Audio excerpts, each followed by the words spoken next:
ನೋಡಿ,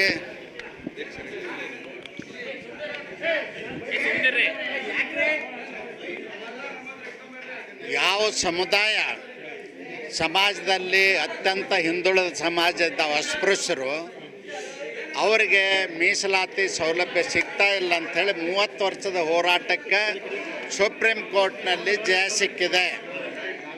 ಅದನ್ನು ಕೂಡಲೇ ಜಾರಿ ಮಾಡಲಿಕ್ಕೆ ನಾವು ಕರ್ನಾಟಕ ರಾಜ್ಯ ಸರ್ಕಾರಕ್ಕೆ ಒತ್ತಾಯ ಮಾಡ್ತೀವಿ. ಇನ್ನುಳಿದ ಸಮಾಜಗಳು ಯಾರಾದರೂ ಒಪ್ಪದೆ ಹೋದರೆ, ಇದಕ್ಕೆ ವಿರೋಧ ಇದ್ದರೆ ಅವ್ರನ್ನ ಬಿಟ್ಬಿಡಿ. 6% SC ಜನಾಂಗದಲ್ಲಿರ್ತಕ್ಕಂಥ ಮಾದಿಗರಿಗೆ ಅವ್ರ ಉಪಜಾತಿಗಳಿಗೆ ಕೊಡಬೇಕು ಅಂತೇಳಿ ಸರ್ಕಾರಕ್ಕೆ ಒತ್ತಾಯ ಮಾಡ್ತೀವಿ.